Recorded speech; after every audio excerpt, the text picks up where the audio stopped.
Hey, hey, Southeast Texas, thank you so much for tuning into YouTube to hang out with us on Super Tuesday. I'm Dejanique Garrison. And I'm Jordan Williams. Great to be with you at our 12 News election headquarters, Vote Texas 2020. The big talk tonight about what's going on in the Democratic primary here in Texas and the early numbers. Take a look at this. These are actually new numbers that show Sanders on top. Nationally, the ones that came out just a couple of minutes ago had Bloomberg in second. This is Sanders with 27%, Joe Biden with 19%, and you see Bloomberg. Wow, Warren has 20%. So that puts Warren in second place now with 25%. Tell us, back in our control room, where our producers are getting this new information as it's coming in. This is not the numbers that we've seen anywhere just yet. So I don't know if this is statewide or if local by chance. Anybody?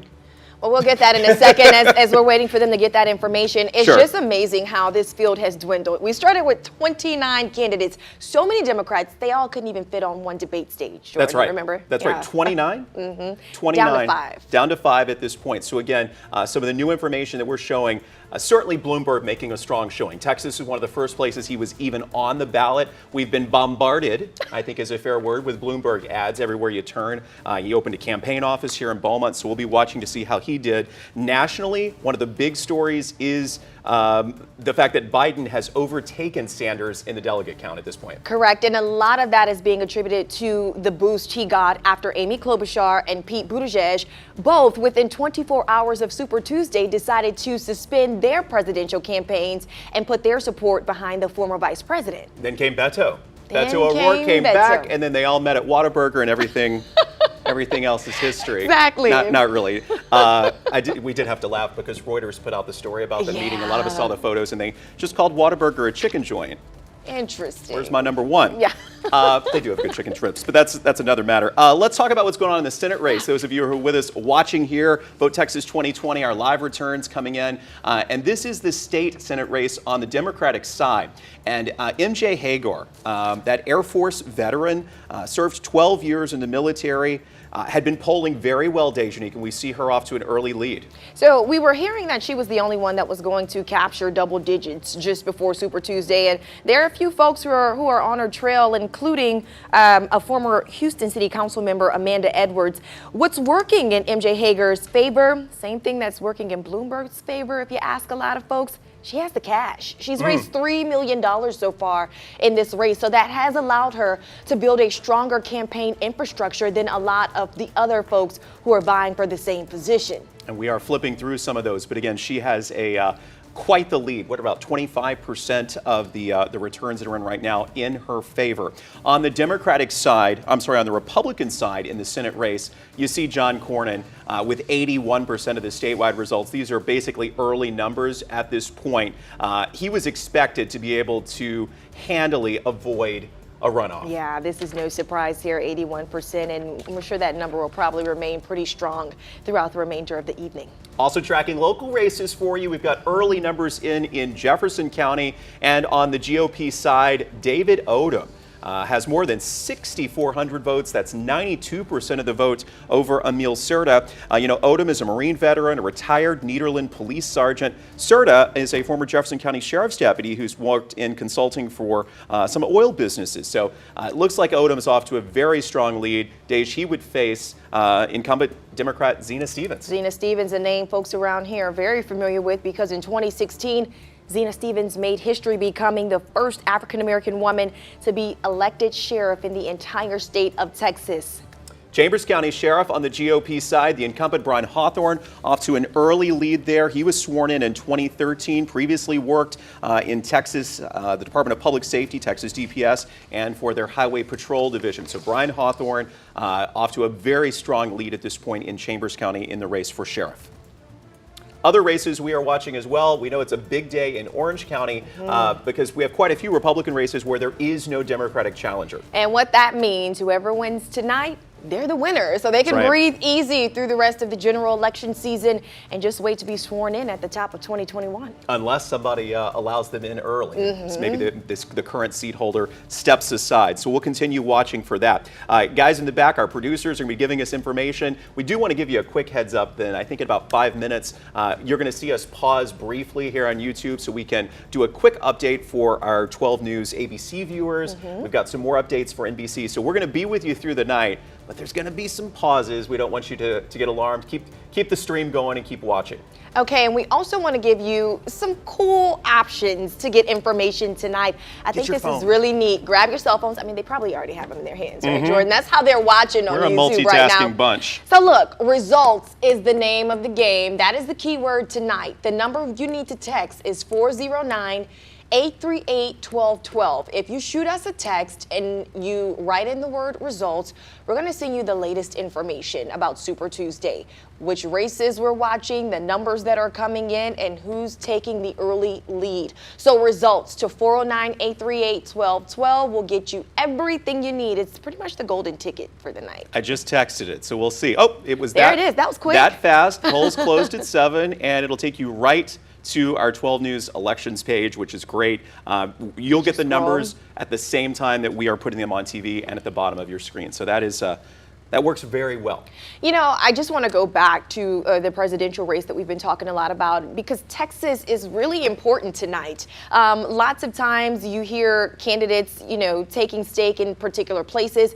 This time around, Texas was the place to win because we have so many delegates up for grabs, 228, second only behind California. So if you can get a big chunk here, that's a strong showing. These are the numbers that we have in right now. And this is, I'm looking at on our app where we just pulled this up. This only reflects 2 of the state's roughly 5,700 precincts. So you get the idea. It is a fraction, but this is correct. You've got Sanders on top with roughly 28%, and Elizabeth Warren in second at this point. Again, this is flipped since we've gotten the second precinct in, but a long way to go. Texas has 5,742 precincts. So we want to keep this in perspective, but early in the evening, Warren could use a strong showing. Absolutely. She hasn't come out on top yet. Anywhere, right? Now, what's very interesting, a lot of people are also going to be keeping a very close eye on Warren and on Bloomberg, because after Super Tuesday, that path to getting the delegate count they need for the Democratic nomination is going to start to get a lot more narrow. So folks are wondering, hey, is that the key time for them to drop out and throw their support behind one of the other 2 candidates? Or are they going to stick around a lot longer through March? And, you know, we talked about this earlier. Just because these candidates backed out Sunday and backed out yesterday, their names were still on the ballot. So you may have friends who were not plugged in and may have still voted for some of them, right? That is important. That is an important note. Texas has 228 delegates up for grabs on the presidential side tonight, second only to California as far as what is up for grabs today. We were talking about this as well. It's an interesting stat, and I want to share it with you because you end up doing the math. In Texas, the delegates are awarded to candidates who get at least 15% of the vote, both statewide and in each of the state Senate districts. So it does get a little complicated. It does. And before the support for Biden came through, it's something to note that he wasn't polling above 15%. So a lot of folks are getting a little worried because if you don't hit that threshold, you don't get to grab those delegates. So once he got the support from Amy Klobuchar, Buttigieg, and Beto, that really helped to push him over the threshold that he needed. We appreciate you hanging out with us on YouTube. As I promised, we are going to take a quick break so that we can do a bit of a news update for 12 News. You can text, again, 409-838-1212 to get results sent straight to your phone.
Good evening, everyone. Vote Texas 2020 special coverage tonight from 12 News. Good evening. I'm Jordan Williams. And I'm Dejanique Garrison, and we are keeping a very close eye on all of the races that are going on, not only in Texas, but in the nation, because there are a lot of seats up for grabs and some really tight races. Let's talk first about how the Democratic field is doing here in Texas. New numbers coming in. You can see.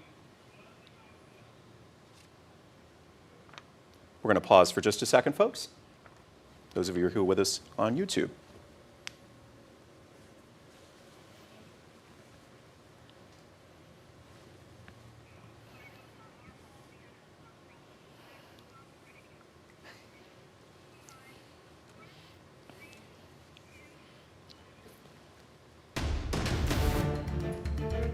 And good evening. Welcome to our special 12 News coverage of Vote Texas 2020. I'm Jordan Williams. And I'm Dejanique Garrison. And all night long, we are going to keep a very close eye on the numbers as they continue to roll in, because there are some pretty tight races, not only here locally in Southeast Texas, but all across the nation. Texas has 228 Democratic delegates up for grabs. Let's look at the numbers as they come in. This is a small percentage of statewide returns, but we've got Sanders on top, Biden now in second with 21%, and Elizabeth Warren in third. Bloomberg in fourth with 18%. This is one of the first states where he was even on the ballot. Not too far behind. And also we want to head to the U.S. Senate race, where it's very tight on the Democratic side, but a lot of folks are favoring MJ Hager. She is a combat vet, Purple Heart recipient, and she's raised $3 million to get to this point in the race so far. Want to quickly bring in 12 News anchor Lauren Hensley following this race for us right now. Lauren? Yeah, Jordan, Dejanique, this is really one to watch. Senator John Cornyn, he's trying to avoid a runoff, and it's looking like numbers are in his favor with these early numbers coming in. Now, having a look at those percentage, John Cornyn in the lead with 81%, a tremendous lead there, but it's important to point out that all of those numbers have not been back yet. The Democratic side getting very interesting, because a poll prior to the election showed 39% of Democratic voters were undecided. So that leaves a lot of uncertainty as those numbers are coming in tonight. And guys, we are staying on top of all of these numbers for you, and make sure you text 409-838-1212. Text the word results, and we'll have those results sent right to your phone.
YouTube friends, good evening again. 7:50 right now. I'm Jordan Williams. And I'm Dejanique Garrison, and we're keeping such a close eye as the numbers are starting to finally roll in for Super Tuesday. And we want to start with the presidential race. Lots of attention given to Texas as we have 228 delegates up for grabs. Bernie Sanders taking an early lead. Followed by Joe Biden, and then look at that. Elizabeth Warren in third at this point. Michael Bloomberg in fourth. We're going to be watching this one very closely. Some of the early returns actually had Bloomberg in second. Warren would perhaps be excited to see even numbers this good in Texas. Yeah, she has not been doing well in terms of primary competitions this season. I want to talk about Bloomberg a little bit. You know, this is one of the first states where he's actually appearing on the ballot. Right. Money talks. You know, we've been seeing the commercials, we've been getting the pamphlets, the billboards, and that's been actually a complaint from some of the other candidates. They're saying, hey, you're just literally flooding voters and, you know, you shouldn't be able to buy your way in.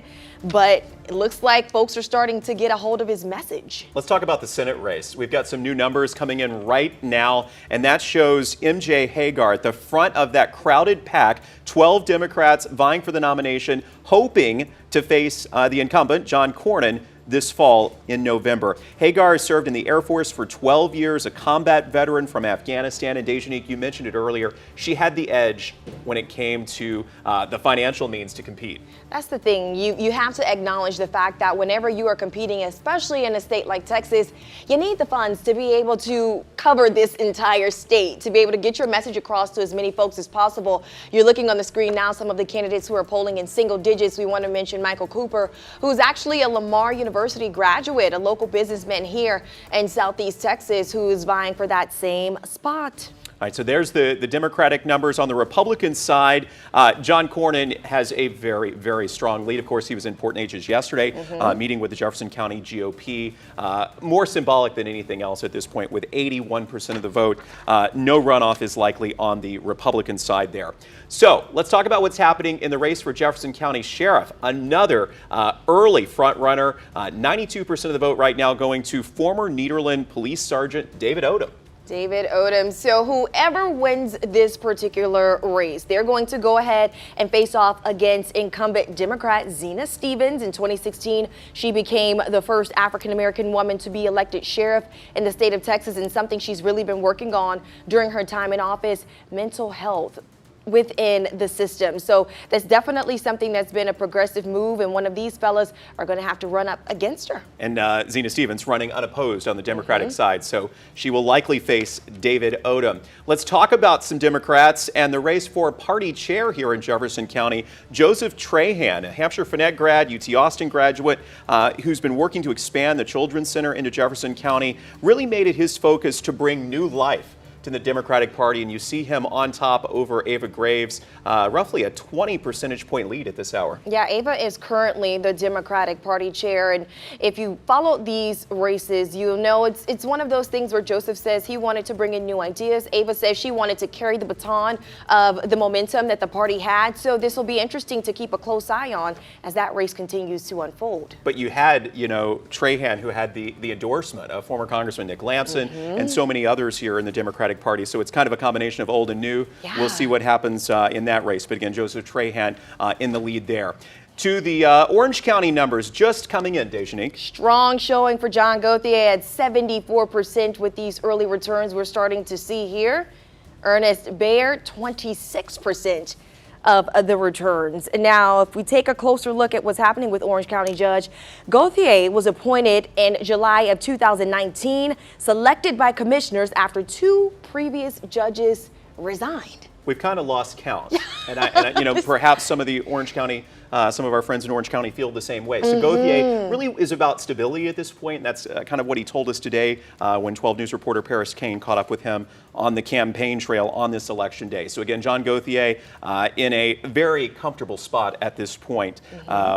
On the path toward being elected. He was previously elected as a county commissioner, so now this would be his first time being elected as judge.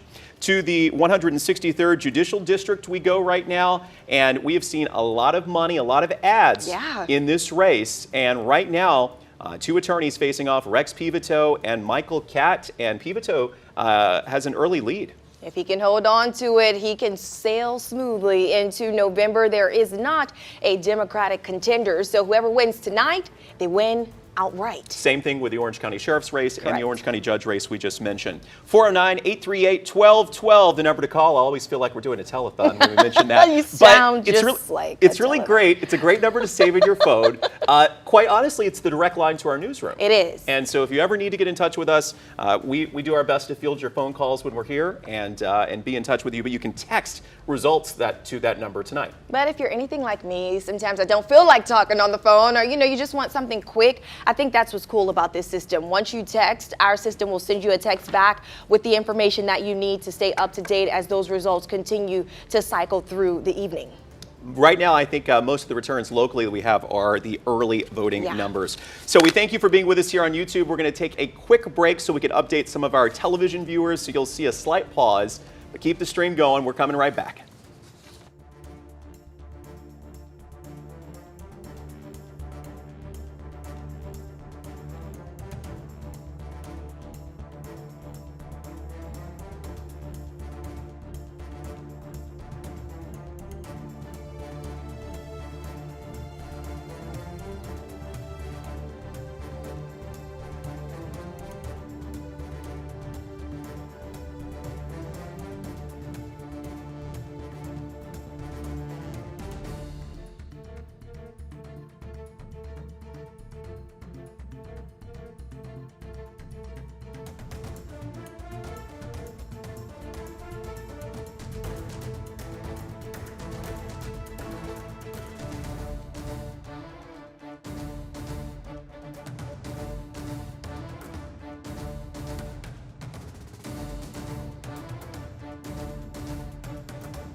Hello, Southeast Texas, and welcome back to Vote Texas 2020. I'm Dejanique Garrison. And I'm Jordan Williams. A live update here on KJAC NBC as we watch new numbers coming in the Texas presidential primary for the Democrats. These are updates within the past couple of minutes. We've got Sanders now with 29% of the vote, Biden in second, Bloomberg actually in third, followed by Elizabeth Warren. Those numbers are flip-flopping, but as you know, we're still in the early stages as the returns continue to cycle through. But this is something that folks pretty much predicted, a Biden and Sanders race. Kind of a showdown here, and we'll keep watching those locally.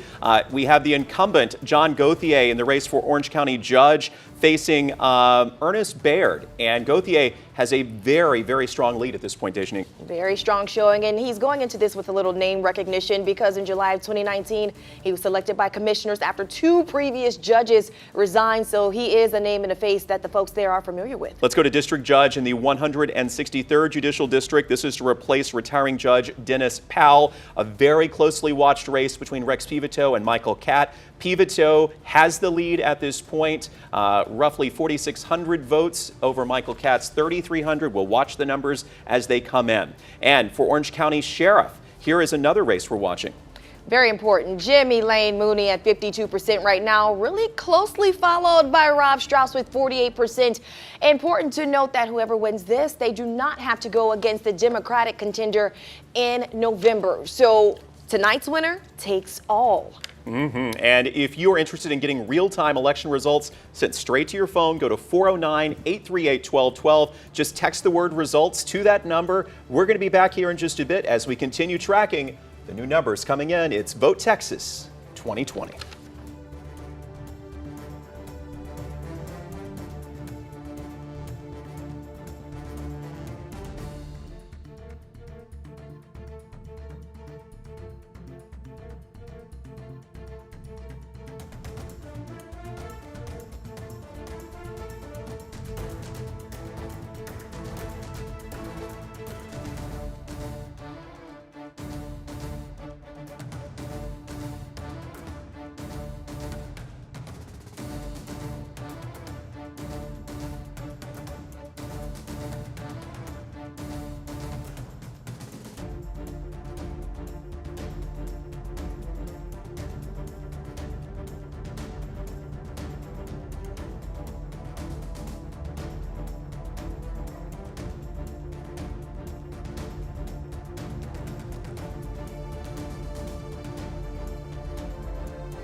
Hello, YouTube friends, and thank you so much for joining us for Vote Texas 2020. I'm Jordan Williams alongside Dejanique Garrison. Always better when we say our names go. right. We're glad you're here with us. We've got new numbers coming in as we watch the Democratic race for president here in Texas, that Democratic primary. And we've got Sanders on top, 29% of the votes over Joe Biden's 22%. You see Bloomberg in third, Elizabeth Warren in fourth. These numbers just updated in the past couple of minutes. Well, keep in mind, it's still pretty early in the night, but a lot of folks are saying this is a Biden-Sanders race so far. Something to keep a close eye on for sure. Tej, this is roughly 20% of the state's precincts reporting in at this point. So roughly a fifth of today's electorate. So we're going to watch that very, very closely. But it certainly would appear that at this point, Texas is Sanders to lose. 228 delegates. That's a lot of delegates for folks to get their hands on in order to get the momentum they need to continue through this primary season. Second only to California in the total delegates at stake today. In Texas, they're awarded two ways, if you will. Candidates have to get at least 15% of the vote, and that's statewide, and they have to win at least 15% of each state Senate district. And this is why folks are really talking about those endorsements that Biden received just 24 hours ago from Amy Klobuchar, Pete Buttigieg, and then even Beto O'Rourke. He wasn't really polling at that 15% threshold, and if you didn't hit that, it's tough to get the delegates. All right, so those were the new numbers in that race. Let's talk about things on the U.S. Senate side. Democrats first, and we've got, MJ Hagar. Big leap there. Really soaring to the top of the pack. She was leading when it came to total financial means, right? The fundraising in this race. But she is a combat veteran, topped the recent Texas Tribune poll of candidates, and it looks like she may be doing even better than she was polling. She's been in the 20% range, and now you see her, at least with these early returns, 55% of the vote. It is still early, but if she can hold on to the 50% plus one, she can avoid a runoff. Right now, a lot of folks are speculating that it probably will end up being a runoff just because of how tight that race was, how crowded the field was. 12 Democrats, all hoping to face the incumbent, Texas Senator John Cornyn, come November. Let's look at the Republican side of this, and he is doing very well, 78% of the vote, clearly enough to avoid a runoff, but he had four challengers as well, and it looks like Dwayne Stovall making the strongest showing of the other four candidates on the U.S. Senate race on the Republican side. But again, John Cornyn was 78% of the vote right now. All right, next we're going to go to Jefferson County Sheriff, that GOP primary. 92% of the vote. David Odom is holding on strong all night as the returns have been coming in. He's been holding on to a pretty impressive lead over Amel Serta. Odom is a veteran as well, a Marine veteran and a retired Nederland police sergeant. So at this point, making a very, very strong showing over Amel Serta. Let's go to the Democrats now, and the Democratic Party chair in Texas, 54% of the vote right now for Joseph Trahan. Trahan is a Southeast Texas native, a Hampshire Finette grad, went to UT Austin, came back home, Dejanique, and has been really interested in sort of reinvigorating the party in Jefferson County. Sitting at 35%, that is currently the Jefferson County Democratic chair, Ava Graves. So this is definitely one that people are very interested in locally here in Southeast Texas. All right, next up, some other returns. Let's go to Orange County and talk about the race for Orange County Judge. John Gauthier, who was appointed county judge after some of the previous county judges resigned. He was a commissioner previously, and certainly he has the edge in this race. He's been challenged by Mr. Baynard, Ernest Baird, my apologies, who runs a blueberry and egg farm. Grew up in Nederland, as I understand it, and moved to Vidor. So he's interesting, to say the least. We talked to him earlier, our 12 News reporter Paris Kane, and he was just saying, you know what, I could shovel dirt and I can stick with my blueberries, but you know, you can't get anything done if you don't work with other people. So his message is just about community and working as a unit as opposed to being these, you know, individual sectors. Bringing Orange County together. So again, at this point, it looks like Mr. Gauthier is on path to being elected for the first time as county judge. Now to the race for the 163rd Judicial District. This is to replace retiring Judge Dennis Powell. Right now, Rex Pivoto is in the lead there over Michael Catt. Pivato's practiced law for 25 years. You've got Kat, who's spent 23 years in the courtroom. 2 veteran attorneys here. Important to note, Dejanique, all of these Orange County races, there is no Democratic opponent, so whoever wins today will get the job. Now, you guys may be at home in the comfort of your bed or on your couch watching us on YouTube, but the lines are so long in Harris County that folks are still waiting to vote. So that's just something to note, that people in the Houston area, they are still waiting in line to cast their ballots. And the rule is, right, if you're in line before 7, they've got to let you vote. Or even at 7. We've heard about the polls being extended in Tennessee today because of the tornadoes. Because of the horrific tornadoes there. So it may be a night where some of the returns are a little late coming in. Take a little longer. Okay, other local numbers here to take a look at. This is the race for Orange County Sheriff. We've got Jim Lane Mooney in the lead here over Rob Strauss. Mooney has 30 years of law enforcement experience. He's the director of the Vidor Chamber of Commerce. Strauss is a veteran as well, has experience as a former constable and a lieutenant in the Orange County Sheriff's Office Narcotics and Vice Divisions. All right, one of our first breaking news returns that we want to give you really quick before we get to Chambers County Sheriff. We just sent an alert that President Trump wins Texas GOP's primary. That's no surprise there. That is no surprise. Surprise. We've had the graphic ready for a while. There he you have it.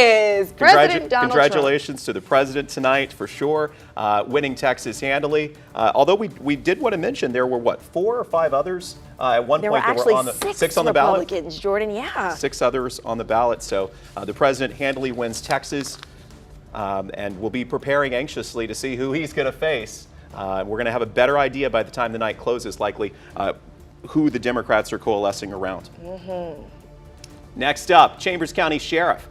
Brian Hawthorne, the incumbent there, showing 68% of the votes for folks in the Winnie area and Chambers County.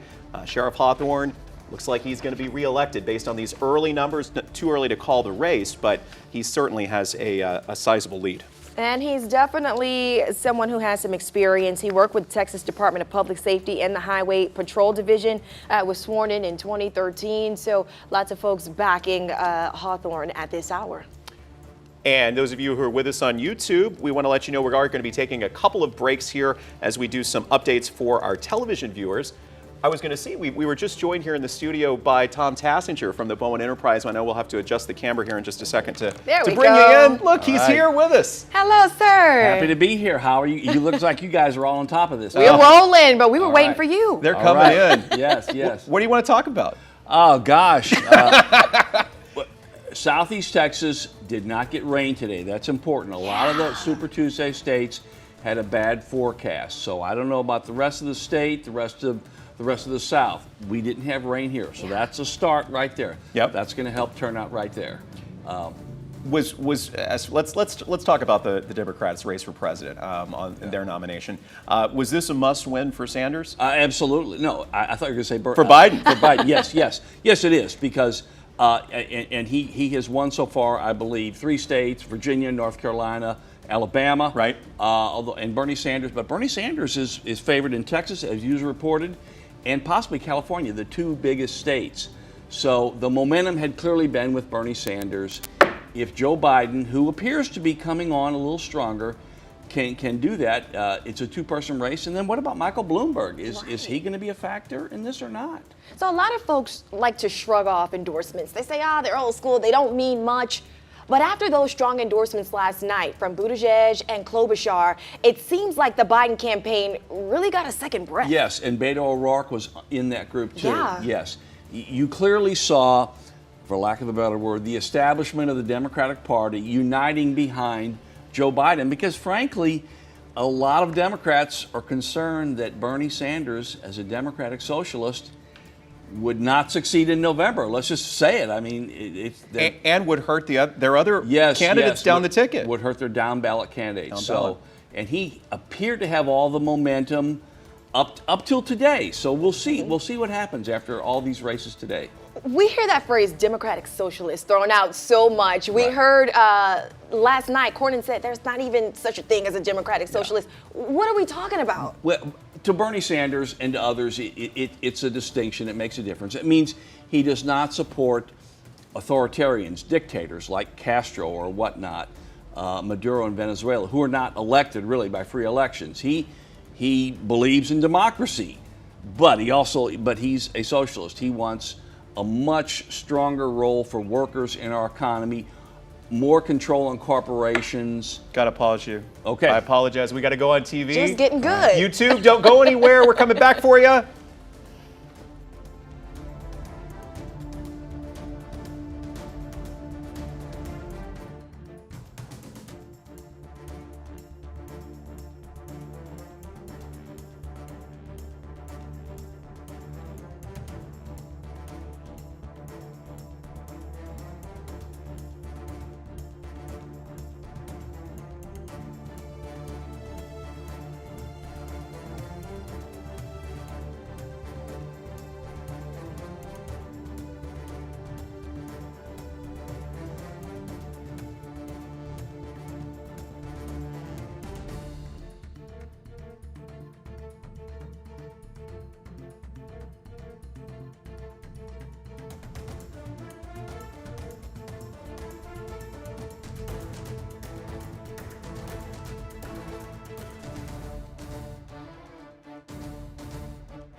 And good evening, Southeast Texas. This is 12 News Vote Texas 2020. I'm Jordan Williams. And I'm Dejanique Garrison, and we want to give you some news that I think a lot of folks anticipated this evening. Projected winner of the GOP Texas presidential primary is going to be President Donald Trump. You're looking at the Democrats' race. Democrats trying to figure out who's going to walk away with Texas's 228 delegates. Right now, Bernie Sanders in the lead. He and Joe Biden have been polling pretty closely, neck and neck here statewide. This is with roughly a fifth of Texas's precincts reporting at this point. Sanders on top with 29%. You see Bloomberg in third.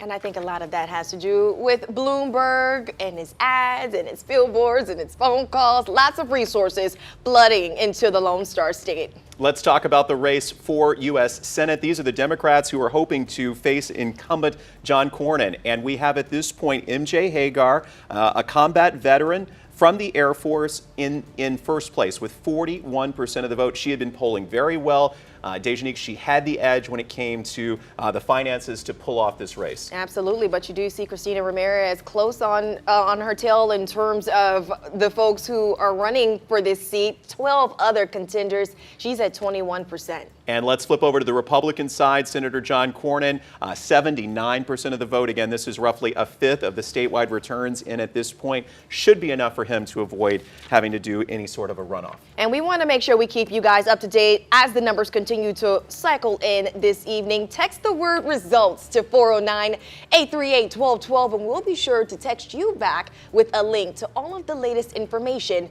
on this Super Tuesday. And keep our 12 News Now app handy. We'll be updating the latest returns at the bottom of your screen.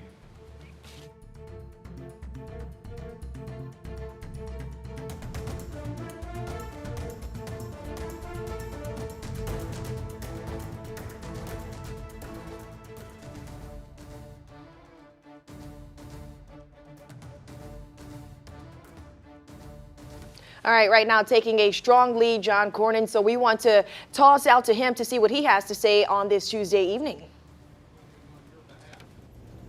As we move on to the general election, we will cede no vote in any region of our state.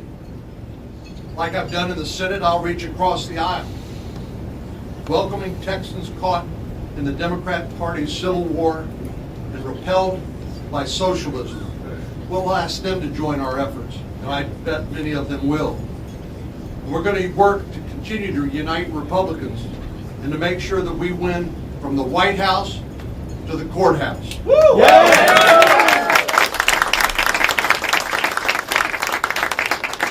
And that, of course, starts with the election of Donald J. Trump as the next president of the United States.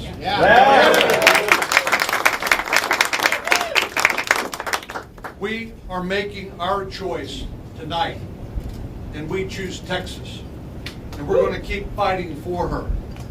Thank you all for coming out tonight. Let's keep up this momentum, and let's win in November. May God continue to bless all of you, and may God continue to bless the great state of Texas and the United States of America. Live remarks there from Senator John Cornyn, feeling very good. Early returns show him with 79% of the vote. You heard him, ready to focus on the general election. He called for unity right down the Republicans' ticket. And if the numbers continue to trend as they have been early this evening, looks like he may be going up against MJ Hager, who is a combat veteran. We'll take a look, hopefully, at those Democratic numbers. You know, there were 12 Democrats in the primary today, and Dejanique is right. This MJ Hager, who is a combat veteran from Central Texas, really looking very strong at this point. Here you can see 41% of the vote. Tom Tassinger from the Woodland Enterprise is with us as well. I want to bring him in to talk a little bit about this. She would need upwards of 50% plus one to avoid a runoff, right? But that is an amazingly strong showing for her. To get in the 40s in that huge field is impressive. And it suggests that if there is a runoff, which is likely, she would probably prevail. But those are big numbers. You could have easily seen all of those candidates bunched up in the 15 and 20% range. She really stood out in this race. And what do you make of her, assuming she prevails in the runoff, so to speak, challenging Cornyn in November? Democrats were very excited 2 years ago when Beto O'Rourke almost beat Ted Cruz, and that would have been a huge upset, and no one gave him any chance when he started. He was largely outknown outside of West Texas. He came within 2.6 percentage points of doing it. So when Democrats saw John Cornyn up this time, they thought, well, maybe we can get him too. We'll see.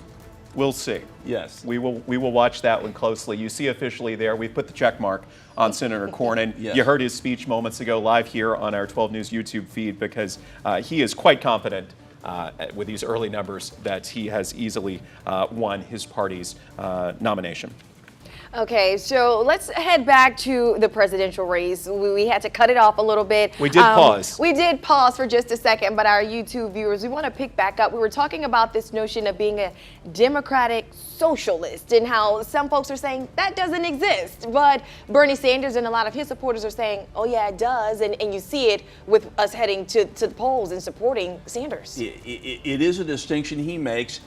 Dejanique, it's a generational thing too. Older people like me, you hear the word socialist, you think of Cuba, Soviet Union, etc. Many young people don't have that negative view, which is why many of them are supporting Bernie Sanders so strongly. They think of Denmark, Sweden, Norway, where there's not free health care, but there's health care for everyone. It's automatic. More protections for the workers in terms of layoffs, higher minimum wages, that sort of thing, guaranteed vacation, guaranteed sick leave. So that's what Bernie Sanders says he believes in. His critics say otherwise. His critics say, well, you would end up being you would have too heavy of a hand on workers, on employers, that sort of thing. But that's the general divide. It is a great divide. Yes, a significant one. I'm glad you got your answer in, because we have to take another break. Okay. It's the magic of television and YouTube. We are everywhere tonight, and we'd love to send you results if you text us at 409-838-1212. We're going to take a quick break.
And good evening from our 12 News election headquarters. It's Vote Texas 2020. I'm Jordan Williams. And I'm Dejanique Garrison, and we are keeping such a close eye on the numbers as the returns are starting to roll into our newsroom, both locally, statewide, and all across the nation. So we want to start with the Democratic presidential primaries. Taking a look at those numbers right now, Bernie Sanders taking an early lead with 29%, not too far behind Joe Biden, who pretty much has a second wind at this point with 23%, riding on the trail of the backing of Amy Klobuchar, Pete Buttigieg, and of course Beto O'Rourke. All came last night during that rally in Dallas. Let's look at the Republican side. President Trump right now, we're already declaring him the winner. He has 94% of the vote with some early statewide returns coming in at this point. The president easily getting his party's nomination here statewide. Let's go to some local numbers that are coming in right now. We're going to start with the race for Orange County Judge. John Gauthier, 74% of the votes. He was appointed county judge in July 2019. This would be his first time to be elected, Dejanique, a former county commissioner. Yes, and being in that position, name recognition is definitely working in Gauthier's favor tonight, as you can see, with 74% of the votes so far. Challenging Ernest Baird there. Onto the race for district judge in the 163rd Judicial District. Two Republicans trying to replace Judge Dennis Powell. We've got Rex Pivito in the lead right now with 58% of the vote over Michael Catt, two longtime lawyers. And in both of those races, just want to mention, they don't have a Democratic contender. So whoever wins tonight, winner takes all. This is it. And for Orange County Sheriff, same story. No Democratic opponent. We've got Jim Mooney with 52% of the vote and Rob Strauss right now with 48%. This is one to watch. Very close here at this point in Orange County. And this is something that we're tracking there in Orange right now live. We're tracking it very closely with 12 News reporter Victoria DeLeon. Victoria is live in the middle of all of the action. And what can you tell us is happening tonight?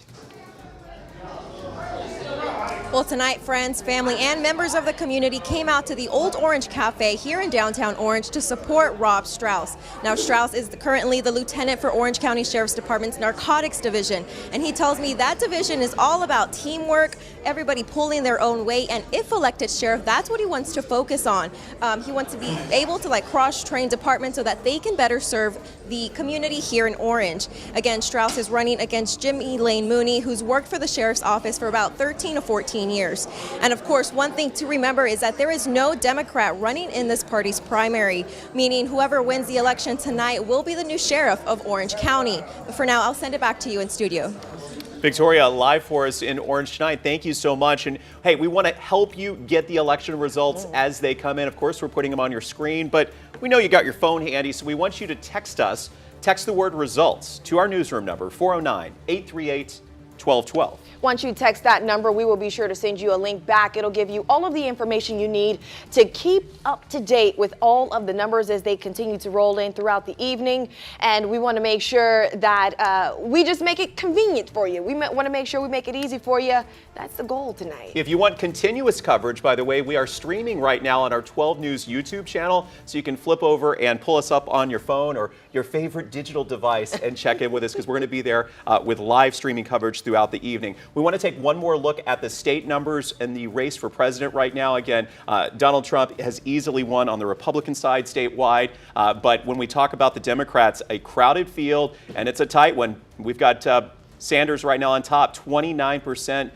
We heard earlier from Tom Tassinger from the Beaumont Enterprise. If you've been watching with us on YouTube, Tom saying this is a must-win for Biden at this point here in Texas. And right now we've got Sanders with a sizable lead. Biden does have the momentum that he needs, but right now it does look like it's anyone's game. Still early results, and the numbers are continuing to roll in, so we'll keep you posted as we get more results.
YouTube. I'm fussing with Jordan because he wants to make it colder in here. Jordan. You know, it's okay. We can turn down the thermostat just a little bit. The lights get hot, folks. Some of these races are legitimately quite hot right now. Yes. The numbers keep changing, and we're starting to see some variation in what's happening with the statewide returns on the presidential side, especially for the Democrats. If you've been watching, clearly the president has already won roughly 95% of the vote among among Republicans today.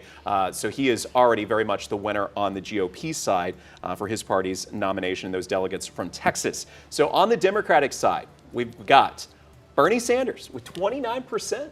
Okay, so Bernie Sanders and his campaign, they were very confident coming into Super Tuesday, looking at the Lone Star State up until maybe 24 hours ago. Then Joe Biden walks into the building. Biden's had a big night. Yeah. And if you're watching the national coverage, you're seeing he's won Oklahoma, Tennessee, North Carolina, Virginia, and Alabama. So a big night from Biden. And we have to wonder what's going to happen in Texas. A lot of the undecideds, or the people who went to vote today, they were aware of those endorsements. And if you voted early, you didn't have that perspective. And you may have voted for the Buttigieg's and Amy Klobuchar's. But you've got to keep in mind, what if the roles were reversed? You know, let's say Elizabeth Warren had dropped out as opposed to Amy Klobuchar or Pete Buttigieg. It might be a different story we were seeing. And that's because Biden is more in line with the moderate views of those two candidates who are now throwing their support in his ring. Shall we bring in our analyst, Tom Tassinger, here in the studio with us right now? And we were just talking about this. You know, a lot of people want to vote early. Yes, yes. But does your vote still matter come Election Day? Well, you've cast it. It does count, and there's really no way around this. Texas has a great system where we can vote, and we have a 2-week early voting period. And most people, up to 2/3 of all voters, vote during the early period. Now, it boomeranged a bit this time with so many Democratic presidential candidates dropping out. I'm looking on the ballot. There's even our Julian Castro from Texas, Deval Patrick, candidates who dropped out quite a bit ago. But the ballots, of course, are printed up weeks ago, months ago, and once someone files, they're on. So, but it does set up interesting speculation. If Texans could have voted on the candidates who are still in, how would these numbers have been different? And who knows the answer there? Reiterate that again. 2/3 of people now, at least in Texas, are voting early. Yes. Wow. It's become very popular. And at first it was like 1/3, and it was just sort of a curiosity that the political nerds and junkies voted early. And then it became more and more convenient. In Jefferson County, you can also vote at any polling site. You don't have to go to the one by your neighborhood. So that's a big plus. And not every county in Texas has that, by the way. So that's a good thing for us. No, it does make it a lot easier. You don't have to figure out exactly what precinct you're in. You're going by Rogers Park or something, and you see a short line, you pop in. That's right. That's right. Bring your ID. It was super simple for me today. I guess I was the 1/3 who put it off. Okay, all right. Well, there's always someone. So let's talk a little bit about what tonight means for Biden versus Sanders. And if either one comes out on top, what does the other need to do in order to gain a little more momentum? Well, as I've been listening to you, it looks like Joe Biden is having a pretty good night nationwide. He's won 5 states at least. But Bernie Sanders is leading in Texas, and he was leading in the polls in California, the other biggest state. And since they're on the West Coast, we might not have the results till later. Yeah. So if Bernie Sanders wins Texas and California, that's big for him. Also, you got to think about Elizabeth Warren. She's just hanging around. She's probably not going to be the nominee. She's not watching us in Just Beaumont. hanging around. I know. But you could reasonably speculate that her votes would go to Bernie Sanders if she weren't in the race. And I bet added up her numbers and his, that's 43% of the electorate. Neither Biden nor Bloomberg has a big number like that. They're in the 20s. So Biden has done well, but the momentum is still with Bernie. He's not out. We'll have to see how this shakes out and then what happens in the next round. He's got to be feeling better than he did 5 days ago. Yes. Oh, yes. He needed this. He needed the South Carolina win, and he needed at least a good showing tonight. And it appears he's doing better than expected. You know, Tom, I want to talk about the Twitter generation because I've been watching social really closely. Yesterday, there was even a hashtag trending from the Bernie Bros, who they wanted Elizabeth Warren to drop out and support Bernie Sanders. They were pretty much calling her selfish and said she was dragging her feet and, you know, kind of playing with the numbers. Do you think his strong coalition will end up supporting the Democratic nominee based on some of the actions? Dejanique, that's the big question. Yeah. All these races are sharply contested. There's a lot of division and anger in the Democratic Party. So if Bernie gets it, do the so-called moderates come on board? If Biden or Bloomberg gets it, do the more progressives like Bernie Sanders' supporters and Elizabeth Warren's, do they back someone who they think is not as enthusiastic as they should be? Huge question. Many people said that's why Hillary Clinton lost 4 years ago. She didn't get the progressive vote. And a lot of Bernie voters stayed home or did who knows what with their votes.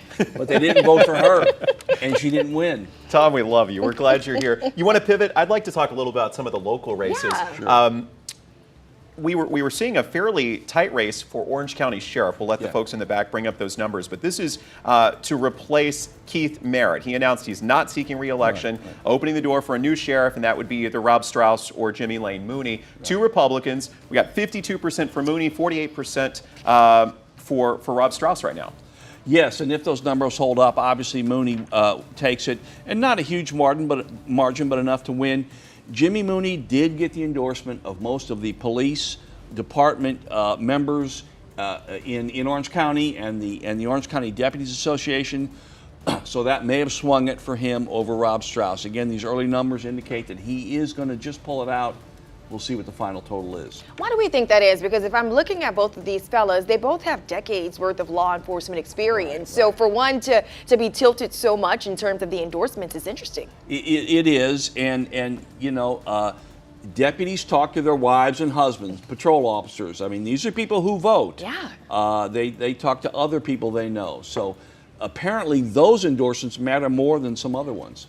Some new numbers just coming in, and we'll be interested to see these. This is just Jefferson County. Just Jefferson County, and we, as not surprisingly, have Biden very much over Sanders here locally. Our electorate, right, our Democratic base tends to skew a little older, and that's not shocking to see Sanders with lower numbers locally in Jefferson County. Yes, and again, that's a good number for Joe Biden, and again, he's doing that all over the South and in Texas, in a lot of places tonight. You're right, Jefferson County is not viewed as a hotbed of progressivism. So Joe Biden, you would expect him to do well here. And the problem is he'd been underperforming before in places where he should have done well. So he needs to do things like this, which is to succeed where his voters are there and in theory would want to vote for him. So if we're looking at the big picture, we're seeing Bernie Sanders in the lead, Biden second place, but that graphic, Jefferson County, shows Bloomberg second place. Yes. And I think it's because when I'm on the feeder road, when I'm heading to work, I look up at those digital billboards and I see my Bloomberg every red light. Well, and also, Bloomberg is third in Texas, which is quite a bit ahead of Elizabeth Warren. So this might be an okay night for Bloomberg. It's the first night where he's been on the ballot in a lot of states. It's his first chance to show what he can do. Although he has said his only chance for victory is to go to a brokered convention and somehow win there. He doesn't think he can amass enough delegates this late in the game to win an uncontested race at the convention. 17% in from Jefferson County, so we're probably going beyond just the early voting numbers at this point, you would think. Right. So we shall see as that plays out. All righty, well, let's go back to some of the local races that we've been talking about. Let's talk about the Jefferson County Sheriff race, because whoever wins tonight, they're going to go up against Sheriff Zena Stevens, and she's someone who's made history. People have been talking about Sheriff Stevens since 2016 in terms of what she's been doing across the state, the representation that she has. David Odom sitting at 92% right now. Yes. That's going to be an interesting race. Zena Stevens overcame a lot of doubters 4 years ago. She had a tough primary battle. She barely won the general election, although she won it and she's in. She's going to be a difficult candidate to defeat in November. So we'll see if Mr. Odom can do that, if he does indeed get the nomination. We're going to pause right there, Tom. Our YouTube friends, we're taking a quick break, and we will be right back.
Good evening. Thank you so much for sticking with us on Vote Texas 2020. I'm Dejanique Garrison. And I'm Jordan Williams. We are watching the returns. New numbers coming in right now. Let's talk about the race for Jefferson County Sheriff. On the Republican side, David Odom in a pretty strong position right now with 92% of the vote. He is a Marine veteran, a retired New Orleans police officer, and he's hoping to challenge the incumbent, Democrat Zena Stevens, come November. Zena Stevens with 30 years of law enforcement experience under her belt, so we'll keep a close eye on that one to see how these results continue to roll in. Now to the Democratic Party chair, where Joseph Trahan leading the pack with 53%, Jordan. Trahan hoping to bring new life and new energy to the Jefferson County Democratic Party.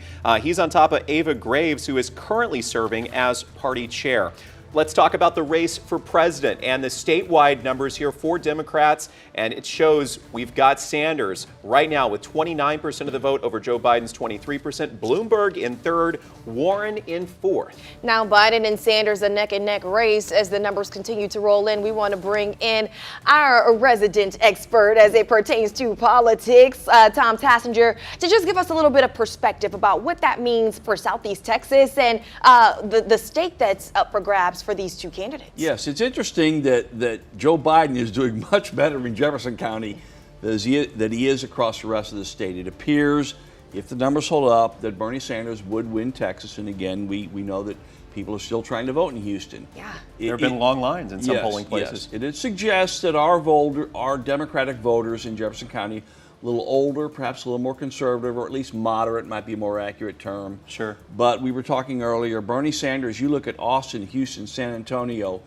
Dallas, Fort Worth, the younger, more energetic Democrats appear to like Bernie Sanders more so than anyone else. If you like Tom's analysis and our live continuing coverage, make sure you're following 12 News on YouTube right now. And you can always text the word results to 409-838-1212. We'll keep you connected through the night.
Good evening, Southeast Texas. You are watching Vote Texas 2020, continuing coverage from 12 News. Good evening to those of you watching right now on our YouTube channel. I'm Jordan Williams. And I'm Dejanique Garrison, and we are coming out with another projected winner tonight. John Cornyn is the projected winner of the U.S. Senate race on the GOP side of the aisle for tonight's primary. 79% of the vote. That will be enough easily for him to avoid a runoff on the Republican side. Of course, the senator was here in Port Neches just yesterday trying to really energize the Republican base. He spoke within the last hour in Austin, addressing supporters, talking about the need for unity. He said he's willing to work across the aisle. Let's listen to what he said.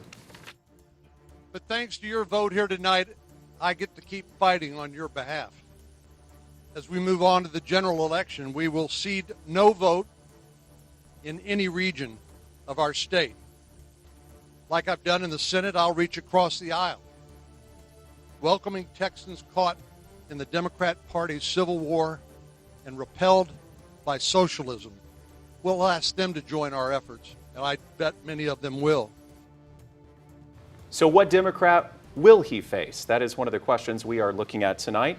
And we're going to look at those Democratic candidates. A crowded field. We have 12 Democrats in the primary for U.S. Senate and one on top at this point, Dejanique. Yeah, MJ Hager holding on strong to a 41% lead. We do know it's still early in the night, but that's a very impressive number given the fact that a lot of the pundits were saying it's no way she's going to be able to avoid a runoff. She, of course, has to get 50 plus 1% of the vote there. So still a long ways away, but that's a very impressive showing. I want to go into our kind of election headquarters right now and take you behind the scenes where we're working to get more information, more numbers as they come in. 12 News anchor Kelsey Johnson is in there as we work the numbers. Kels, what are you seeing? Guys, you know that our team is still in here right now trying to collect all those numbers. Now, all the early voting numbers are in. Now, we're just waiting now on today's votes. So I want to kind of get into some of the county votes right now. So Jasper County, we've actually gotten some early voting numbers from them. I'm going to make sure I get this correct. So far, Bobby Biscamp is winning for the tax assessed collector. Right now, he's got over 2,000 votes. Cindy Stevenson, about 1,200 votes. In the county commissioner precinct 1, Seth Martindale right now has 900 of those votes. Roy Robinson, 292. And now for a county commissioner for precinct 3, Willie Stark has 489 votes. Alan Duncan has 188 votes. Again, these are just early numbers right now. Let's go to Newton County real quick. I know a historical race there is for the Newton County Sheriff. Right now, Robert Burby has 629 votes, and Cynthia Hall has 473. Again, these are early numbers, and I'm going to be calling back here in just a few moments to see if they've got any updated numbers and if they've got anything coming in today. But guys, I'm going to send it back to you, and we'll see you back here in just a little bit. Kels, thank you. That race for Newton County Sheriff is extremely interesting because history is going to be made either way as legendary lawman Billy Rolls steps aside. Either the first African-American or the first female. So that'll be something we are going to keep an eye on to report to you all. 409-838-1212 is the number you can text the word results to for the most accurate, up-to-date, and latest information as the Super Tuesday results continue to roll in.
Good evening, Southeast Texas. You are watching live Vote Texas 2020 coverage from 12 News. I'm Jordan Williams. And I'm Dejanique Garrison. Some numbers to report to you all. Someone who was just in our neck of the woods yesterday, right? John Cornyn, the projected winner of the U.S. Senate GOP primary with a strong showing tonight, 79% of the votes. He was rallying Republicans, as Dejanique mentioned, visiting Port Neches and the party headquarters just yesterday. He spoke to his supporters in Austin tonight, promising to work across the aisle. But thanks to your vote here tonight, I get to keep fighting on your behalf. As we move on to the general election, we will cede no vote in any region of our state. Like I've done in the Senate, I'll reach across the aisle, welcoming Texans caught in the Democrat Party's civil war and repelled by socialism. We'll ask them to join our efforts, and I bet many of them will. Democrat will he face come November? Right now, the early frontrunner is MJ Hagar with 41% of the vote. She is a Air Force veteran. She served 12 years in combat in Afghanistan. Dejanique, she had the money and certainly has now emerged as the frontrunner. She had the money to get her message out, and now to a historic race in Newton County for sheriff as Billy Rawls continues to go on his farewell tour, if you will. The 74-year-old is ready to retire. Robert Burby, 57% of the vote right now. If he wins, he will become the first African-American elected sheriff in Newton County, Jordan. Cynthia Hall's trying to become the first female sheriff, so historic either way here in Newton County. We're going to keep getting the results, and we'll send them straight to your phone. Text the word results to 409-838-1212.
And good evening, Southeast Texas. Jordan Williams alongside Dejanique Garrison with our Vote 2020 Texas. And we've got some information right here as we start our 9 o'clock hour of continuing coverage. Coming out of Jefferson County, 12 News has confirmed that some of the earlier numbers that have been shared with us from the county, that there's some sort of a discrepancy in some of the election results. We don't know which particular campaigns, which particular seats, so to speak, are affected, which races. Okay, so what that means is we're going to take a pause, right? So we're going to make sure we keep in close contact with the officials there. Once that is sorted out, then we'll come back to you with the updated information, letting you know what changes need to be reported, if any. Right. Right. One of the closest ones we've been watching is the Jefferson County Sheriff's race, which had showed Mr. Odom with a very, very sizable lead. Yeah. Let's go to some other counties here in Southeast Texas. Newton County, a historic race here as 74-year-old incumbent Billy Rolls steps aside,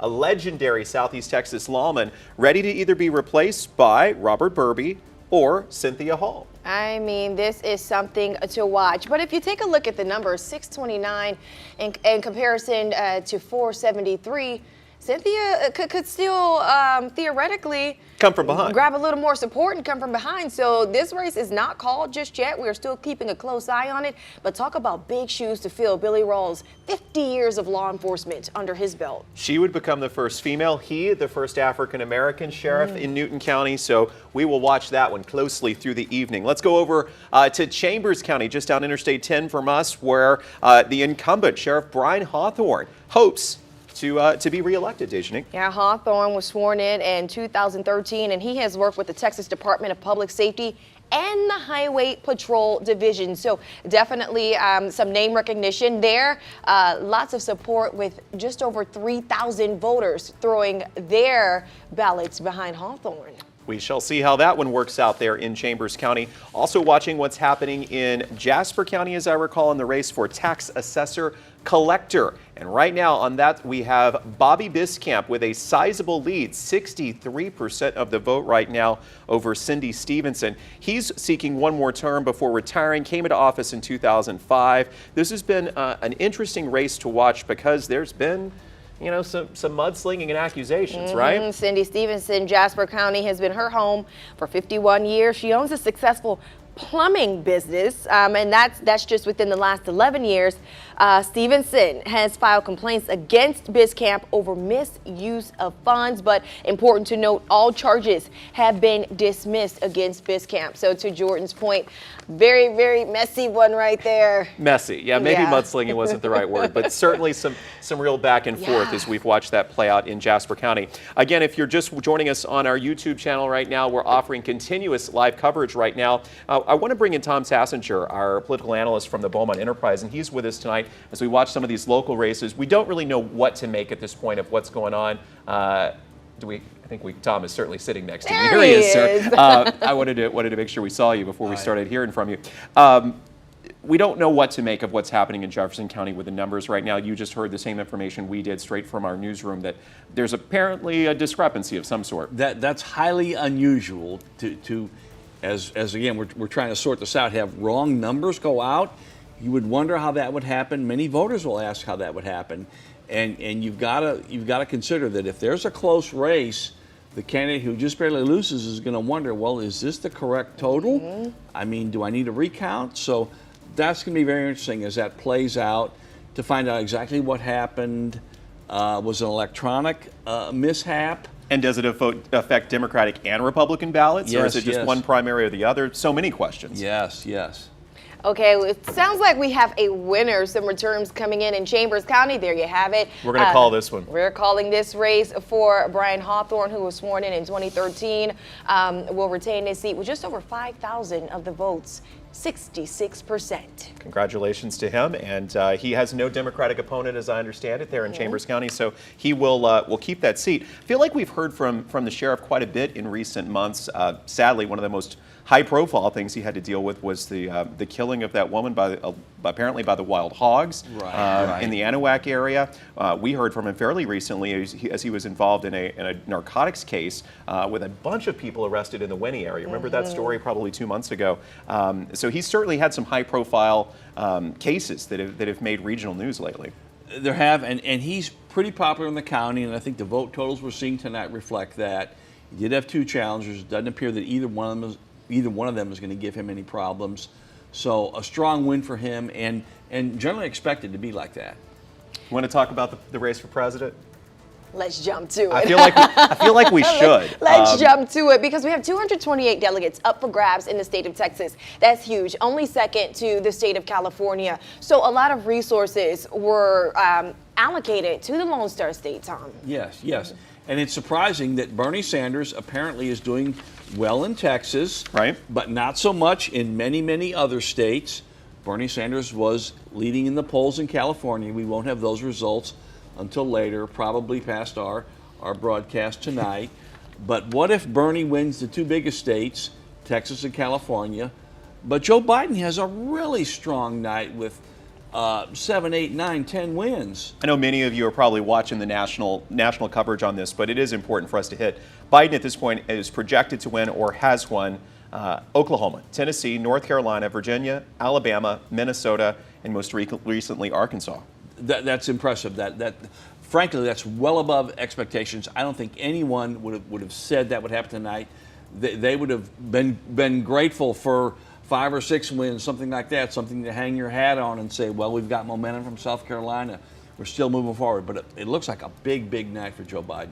Are we contributing that to the endorsements he received less than 24 hours into Super Tuesday? I think so. And you had, and it helped that these other candidates got out. So whoever was still voting today, we talked earlier about the early votes have already been cast and counted, and many candidates who were on those early ballots are now out. Buttigieg and many others. Beto O'Rourke, they're on our Texas ballot. It did allow the moderate wing of the Democratic Party to sort of coalesce behind Joe Biden. They didn't have that opportunity before, but it came together late, and it looks like he capitalized on it at this very late moment. Okay, right now I want to bring in 12 News investigator Lauren Hensley. She is watching the race for Senate. She is with us right now. And we've got John Cornyn, who easily won on the Republican side, right, Lauren? Yeah, for sure. They called it early for John Cornyn, but it's important to point out this is just round 1 for Senator Cornyn. He's got his eyes now on the general election. 79% of the votes right there. Now, this is from a visit earlier in the week. Yesterday, he was here in Port Neches speaking with voters, talking about everything from TPC to the coronavirus. So tonight, he celebrated in Austin, and he says he hopes Republicans can rally around not only him, but as well as President Trump to get them elected in the general election. Have a listen. But thanks to your vote here tonight, I get to keep fighting on your behalf. As we move on to the general election, we will cede no vote in any region of our state. Like I've done in the Senate, I'll reach across the aisle, welcoming Texans caught in the Democrat Party's civil war and repelled by socialism. We'll ask them to join our efforts, and I bet many of them will. A victory for now for John Cornyn, now with his eyes set on the general election. So who is going to be his challenger? Well, it was a long field with 12 candidates on the Democratic side, but one person really pulling ahead. MJ Heger. She is a military veteran with deep Texas roots, and she is polling slightly ahead, as you can see, ahead of Christina Ramirez. Now, our sister station, KVUE, they have a reporter at her watch party, and one of the unique things MJ Heger is doing, temporary tattoos with her name on it. So they tweeted out a picture of those temporary tattoos. That is one way to grab attention, but it's not those temporary tattoos that may be credited for giving her an early lead. We're talking about that campaign money. Heger reportedly spending a lot of dough in the Lone Star State to try and get that Democratic nod. So we're just going to have to wait and see to find out who John Cornyn will be facing in that general election. But John Cornyn, an early victory for him and his camp. Sending it back to you guys at the anchor desk. Thank you so much, Lauren. Good perspective there. We're, as you said, in a waiting game to figure out, Tom, who Senator Cornyn is going to face. Right, and you would still have to presume there's going to be a runoff in that race. Yeah. And so that's some number of weeks down the road. we'll see who prevails then. What's tough about that, the Democratic challenger has to spend money on a runoff. Again, yes. Yep. But let's say they didn't even have to get to the runoff. Because it is a presidential year where you had such a crowded Democratic field for folks fighting for the White House, a lot of these folks are saying we didn't have the resources and the manpower to amass the entire state of Texas. So Absolutely, Dejanique, Yeah. and you'd have to be a real political hardcore person to know some of the names in that race. All the attention was at the upper level, and there were some candidates running who would have benefited from more attention, but they just couldn't break through. Here's some insight, Tom. We've been talking, and Dejanique as well, about what's going on with the numbers in Jefferson County. Yeah. And this is a little insight from our folks at the Associated Press who have been putting in the statewide numbers. And they say, I'm quoting here, the number of precincts reporting from AP dropped drastically at 8:20 p.m. from 25% to 3% and climbing again. AP told us that there was a small drop in precincts in Texas. We corrected a precinct reporting number in 2 small counties, they refer to us, alongside Rusk County, deep in East Texas, as I recall, and Jefferson County. And AP reported that they're reaching out to Rusk and Jefferson County election officials to try to sort through this. So Wow. a drastic drop from what we had at 8:20 to minutes later when the numbers reporting, if you will, the precincts reporting fell off. Yeah. Voters hate to hear this. They don't like it when there are these kind of counting or electronic problems. We don't know what it is. Presumably we'll hear that later. But I'm telling you, voters just it shakes their trust in the system. I don't care what side you're on. We don't need another Iowa. Right. No. I mean, not Yes. that we're projecting anything of that messy of a magnitude, but clearly, Yeah. let's get a grasp on what's happening early. But that's the first clue we have right now as to what went down. And now that has been an hour coming up on 9:20 Central here since the numbers adjusted. You know, So- especially at the national level with this Democratic race, when so much is at stake in a state like Texas with so many delegates up for grabs, you want to make sure that those numbers are accurate. And absolutely, that was one of the things we were talking about. Locally, Biden was doing better in Jefferson County. You had expected that. Our Democratic voters tend to be more moderate and generally a little older than some of the progressives that are Bernie backers along the I-35 corridor, for example. Right, and it'll be interesting to see if those numbers were accurate and they hold up, because again, at this early stage, it appeared that Bernie Sanders was leading in Texas overall, and he needs that win and presumably one in California to now keep pace with Joe Biden, who has got all kinds of momentum with his wins tonight. Biden has a big night. Yeah, if you're looking across Southeast Texas and you're saying, I don't think my neighbor's voting for Bernie, or I don't think my church member is on, feeling the burn. There are other places across the state where there are high concentrations of support, right? Right, yeah. You would have to think that in the bigger cities, Austin, Dallas, Houston, San Antonio, the Democratic voters are younger, they're more progressive. As you said earlier, it's not such a joke, many of them have student loan debt. And Bernie's talking about that. And Joe Biden was not so much, and that resonated. What do you think the headline's going to be tomorrow? What does Bernie want the headline to be? If you've got Biden winning up to 8 to 10 of the contest today. Bernie would like a headline to read that he's still in the race, and he will be to some extent, to a large extent. There's a possibility Elizabeth Warren will drop out after tonight. She has not done well. If she does, her support presumably would go to Bernie and invigorate him. But it's just a huge night for Joe Biden. There's no way you can say anything but that. And what's Bloomberg do?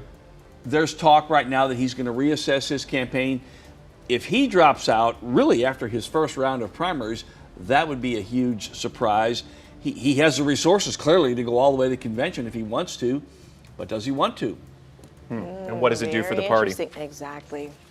Well, folks, we want to keep you up to date with the latest information and polling numbers as they continue to cycle through this evening. Text the word results to 409-838-1212, and we will give you the latest as we continue to follow Vote Texas 2020.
Hey, Southeast Texas, and thank you so much for continuing to stick with us this evening as we track Vote Texas 2020. I'm Dejanique Garrison. And I'm Jordan Williams. We want to talk off the top here about some confusion with the numbers that we've received from Jefferson County. We have pulled the numbers as we have it right now because of some issues. As I understand it, the Associated Press, where we work to collaborate and get statewide returns, basically says that the numbers that reported at 8/20, from that period on, there was a drop in the number of precincts reporting, the number of ballots being reported statewide, and they tracked the trouble down to Rusk County in East Texas and, as we understand it, to Jefferson County here in Beaumont. So we're working to figure out exactly what led to some discrepancies. All right, so we're going to keep those numbers on hold until we do get word from the Associated Press, get the all clear. We'll explain that to you all and then bring you the latest results at that point. So we want to take a look at the Democratic presidential race as it stands right now, specifically in,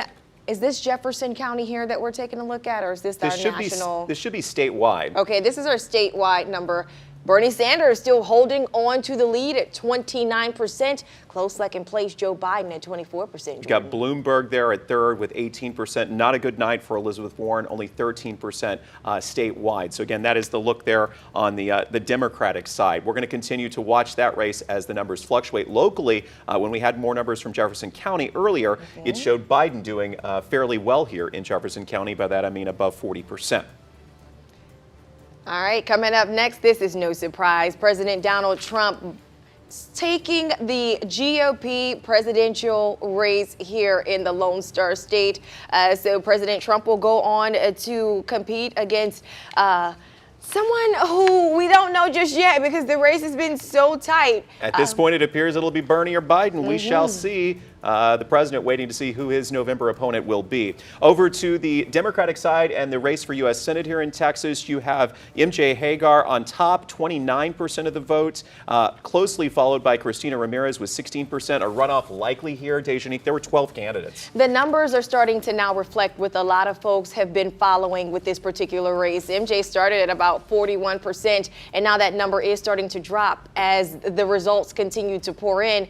They're distributed among 12 other candidates. It's absolutely a fractured race, and that's what you would expect with that many candidates. On the Republican side, we have already called this one for Senator John Cornyn, easily securing the GOP nomination, so he will face one of those Democrats likely after a runoff here in the weeks and months ahead. Here at home, we're watching the Orange County Sheriff race. This, Dejanique, is a close one. Very close one. Jimmy Lane Mooney at 52%, followed closely by Rob Strauss at 48%.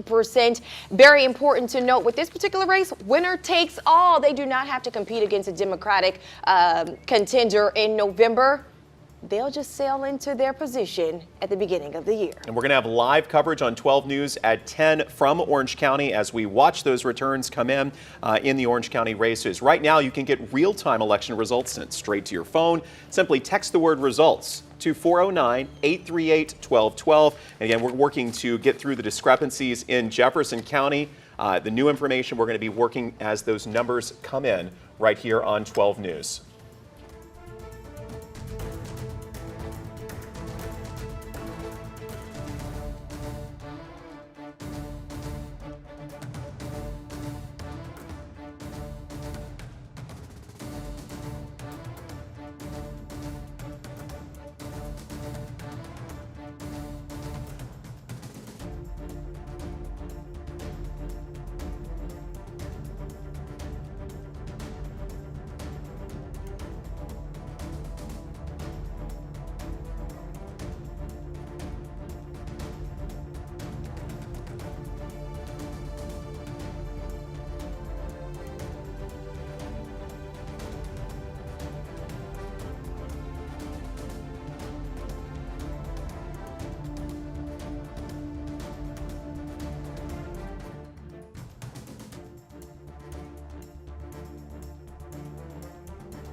Hello, our YouTube friends. We want to thank you for sticking with us all evening for Vote Texas 2020 election coverage. I'm Dejanique Garrison. And I'm Jordan Williams. We are watching the local results come in. We do want to give you a heads up. There's been some discrepancy on numbers that were reported from Jefferson County within the last hour or so. And because of that, we're not sharing Jefferson County numbers right now just because we have not been able to verify exactly what led to the discrepancy. Basically, the number of precincts reporting in dropped off. Substantially. They dropped off substantially. So the Associated Press is working behind the scenes to figure out exactly what happened and then reassess the situation, give us some accurate counts, and then we'll be able to share with you all at that point. Right now, let's look at races elsewhere as we track the numbers that we can verify at this point. And we will kind of run down what we have at this hour just after 9:30 in Texas. And these are statewide returns as we have them, showing Sanders on top, 29% over Biden's 24%. These numbers really have not changed much in the past 30 minutes or so, Dejanique. They have not changed much. Right now, it looks like it's a two-man race between Biden and Sanders, which a lot of people predicted would happen. Sanders and his campaign, they were a lot more confident coming into Super Tuesday before last night, before earlier yesterday evening when Biden got a huge boost with three big endorsements. You had Pete Buttigieg, Amy Klobuchar, and Texas's very own Beto O'Rourke, all rallying their resources, their voices, and their support behind the former vice president. After the rally, the iconic meeting at a Whataburger between Beto and Biden, but that's a whole nother story. Reuters picked that one up and said that Whataburger was just a chicken joint, but what do you think he ordered? Some of us would defy that with good anecdotal evidence. Number one here. So I will tell you we're watching to see what's going to happen because Biden's had a huge night elsewhere. It's certainly conceivable that Bernie will win Texas still and perhaps win California, right? Yeah, it's still very early. And use that as sort of his momentum moving forward. So let's move over to the race on the Republican side. President Trump easily, once again, becoming the Republican nominee, getting Texas's delegates with roughly 95% of the vote there. So our congratulations to the president as he works to move forward and figure out what Democrat he's going to face come November. Okay, if we take a look at the U.S. Senate race, we're looking at the Democratic side of the House right here. MJ Hager, she started off with a very strong night as the early projections started to roll through. Right now, we start to see her percentage dropping off, but that's not a big surprise. 12 Democrats were running for this one spot. So very likely that it is going to be a runoff for this particular race, if you will. But Hager, she had the momentum, she had the resources, and this is something that, like I said, was pretty much projected. So the Democrats will have to wait a while, likely, to figure out who is going to challenge Senator John Cornyn come November. He is the winner on the Republican side, easily beating off the other four challengers. So no runoff there. It will be Senator Cornyn representing the Republicans on the ballot come November. So let's move forward. We're watching a couple of other races. This is for Congress, District 14. And this is on the Democratic side. Adrienne Bell is on top there. These are some numbers we have not seen tonight. So you can see it looks like she would have enough to avoid a runoff on the Democratic side in the race for Congress District 14. Very interesting. And on the Republican side, this is Randy Weber's seat. Easily, you see, he fought off a challenge from Joshua Foxworth. So Congressman Weber will once again be the Republican nominee to face off there in the general election in November. All righty, moving forward. Brian Babin, a strong showing, 92% of the vote against R.J. Boatman, holding single digits.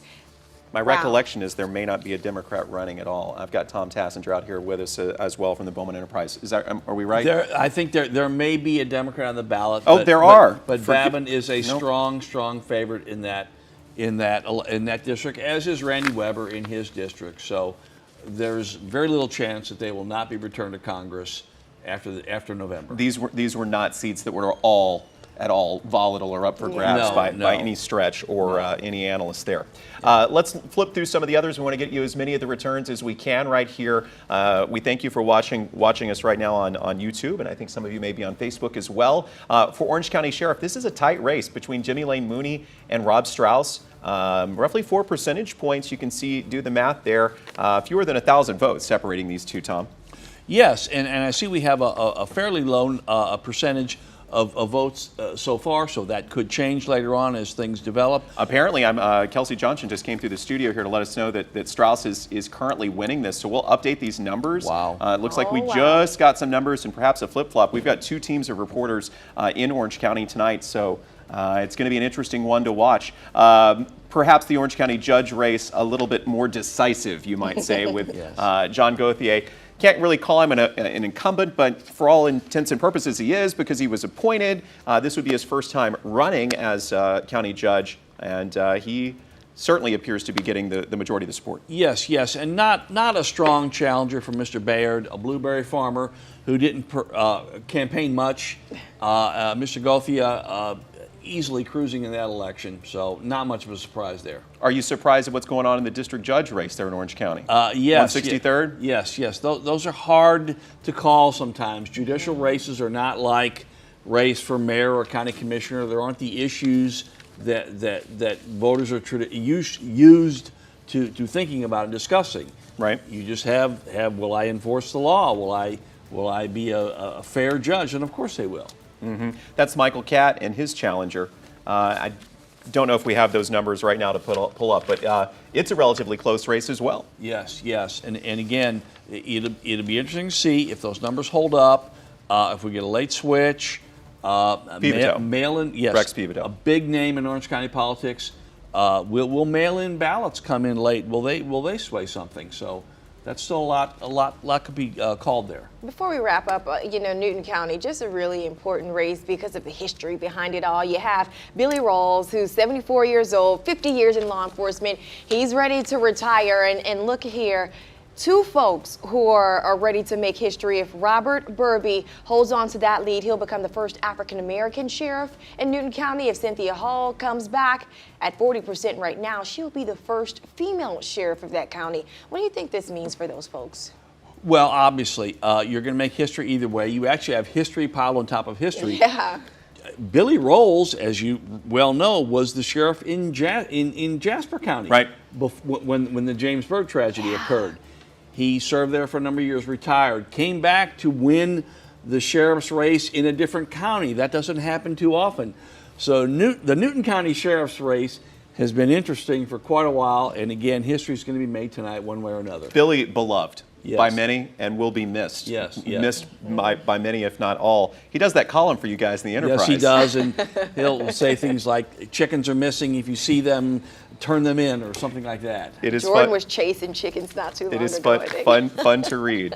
Well, Tom, thank you for your insight. And folks, we thank you for sticking with us here on YouTube and Facebook. Text results to 409-838-1212. We are going to take a break from our coverage here. We hope you'll join us on 12 News ABC at the top of the hour.